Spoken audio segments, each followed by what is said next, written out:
Bonjour à tous les astrolosophistes et à celles et ceux qui nous rejoignent pour cette chronique sur la pleine lune du premier jour de l'année astrologique, c'est-à-dire l'équinoxe de printemps.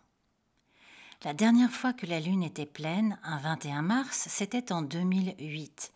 On a donc toutes les raisons de célébrer celle-ci et de profiter de l'ouverture de ce magnifique portail par un rituel, une méditation dédiée. Mais avant d'entrer dans le vif du sujet, je voudrais voir avec vous les aléas que nous traversons depuis le 6 mars. Il se passe réellement beaucoup de choses chaque jour et c'est à peine si nous avons quelques heures pour nous en remettre. Nous sommes nombreux à subir des retournements de situation assez soudains dans le couple, en famille, au travail. Enfin, tout dépend de la maison dans laquelle Uranus a débarqué dans votre thème et s'il y a des planètes dans cette maison.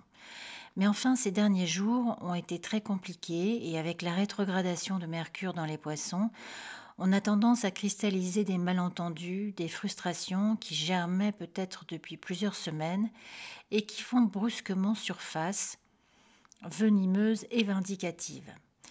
Essayons de créer des plages de repos mental et de prendre du recul sur ces tensions afin de les surmonter sans perdre en un claquement de doigts ce pourquoi on s'est longtemps battu. Cela devrait d'ailleurs être facilité par Saturne qui est en sextile à ce Mercure rétrograde. Chaque année, les rétrogradations de Mercure se passent dans un élément plus qu'un autre. L'année dernière, c'était en feu. En 2019, cela se passera dans l'élément eau et amène donc beaucoup d'émotions dans nos communications. En rétrogradation ou directe d'ailleurs, Mercure passera environ 6 mois en élément eau cette année et seulement 50 jours en élément air. Donc garder son objectivité va donc être un exercice plus complexe. Celles qui ont un Mercure fort dans leur thème vont évidemment ressentir les effets de cette rétrogradation plus nettement. Ce n'est pas une période pour prendre des décisions importantes de type contractuel. Se marier par exemple, ou plus pragmatique, changer de fournisseur d'accès Internet. Il vaut mieux attendre début avril. De toute façon, se positionner maintenant reviendrait à tout revoir à la fin du mois lorsque les interférences seront dissipées et que nos facultés d'analyse et de discernement nous seront rendues, nous faisant réaliser que nous avons fragilisé nos intérêts. Ensuite, le b.a.-ba, bien sûr, faire attention à bien avoir ses clés avant de claquer une porte, éviter de passer son permis de conduire maintenant, ce n'était pas une très bonne idée, faire attention dans nos communications verbales, par mail, par texto, car c'est une période où nous risquons d'être submergés par l'émotion d'un autre sans la comprendre, ou le contraire. Chacun est dans son propre carcan mental, en quelque sorte.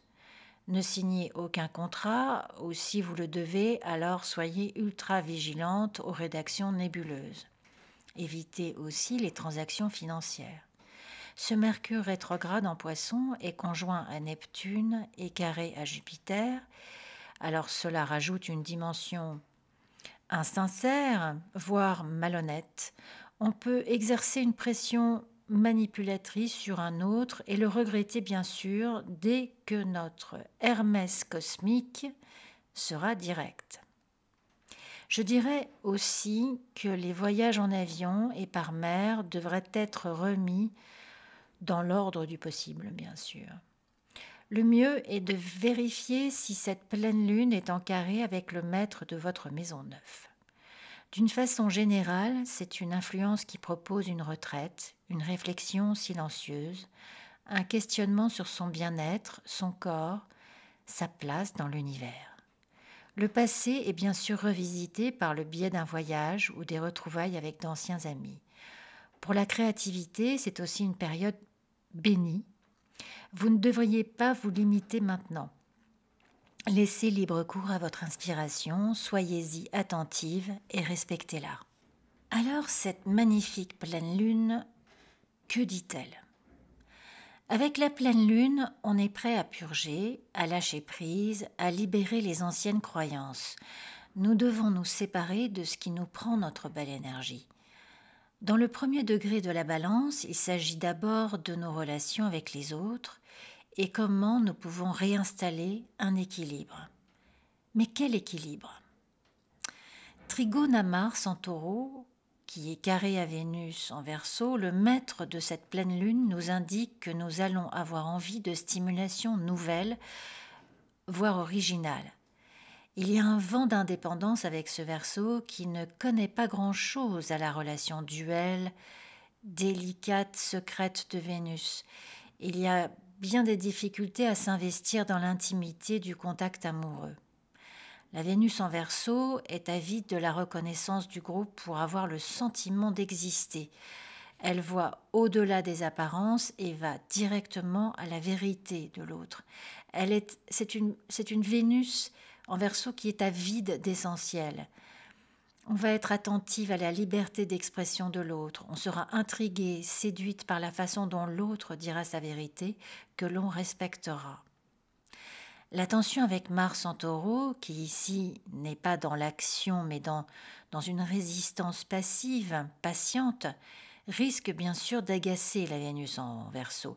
Mais enfin, comme elle est en sextile à Jupiter et que cela l'anime d'un esprit d'amitié et d'optimisme, on peut raisonnablement penser que de ce carré peut naître, par exemple, de très brillantes et profondes conversations lors d'un dîner, d'une réunion. Mais enfin, la tension existe et peut amener un sentiment de compétition ou un conflit entre une nature plus romantique et une autre plus amicale. Mais vraiment, c'est pas un carré forcément compliqué. C'est plutôt stimulant, inspirant, créatif et revigorant. Puis, avec le trigone pleine lune Mars, sextile Mercure rétrograde Neptune, on ne va pas se cacher les choses, on va se parler vrai, mais avec délicatesse, avec égard. Les réponses que l'on cherchera vont surgir et nous allons nous les expliquer pour pouvoir agir au mieux à la fin du mois. Soyez sûr de votre fête. Si vous ne l'êtes pas, ce n'est pas grave, prenez votre temps. En tout cas, tout cela regorge de nouvelles opportunités et de rencontres passionnantes. D'autant que la pleine lune est trigone à Pluton et Mars également. On aura le désir et la volonté d'éviter le conflit. Les relations sexuelles seront plus passionnelles. On a l'ambition de réussir, mais en préservant l'harmonie. C'est une pleine lune formidable pour se distinguer et éliminer tout ce qui se dresse entre nous et le succès. L'aspect le plus tendu, à mon sens, c'est le quinconce à Uranus qui vient d'entrer en Taureau. Ici, on trouve une vibration rebelle et provocatrice. Il y a la volonté de choquer, mais ce n'est pas gratuit. On demande l'attention, on demande à ce que sa vérité soit entendue. C'est fait sans doute de façon chaotique et peut-être brutale, mais il y a derrière ce comportement inconscient un traumatisme qui exige une guérison, qui exige d'être révélé au grand jour. La Lune et Uranus sont toutes les deux facilement fluctuantes et changeantes et peuvent se retourner en un instant. Avec notre actualité, cet aspect évoque aussi un ou plusieurs porte-paroles qui risquent de s'aliéner très durablement le public. Cette pleine lune n'est pas super cosy en tout cas. Elle n'est pas non plus dans l'instant présent. Elle va de l'avant, elle est moderne, elle est prométhéenne. De façon plus individuelle, une tension soudaine peut naître dans une relation proche comme avec la mère, une fille, une sœur, un autre membre de la famille ou une femme particulière dans votre entourage proche. Des compromis dans cette dynamique sont nécessaires. C'est nécessaire pour corriger un déséquilibre karmique, par exemple. Soyez prête à opérer des changements suite à des événements inattendus.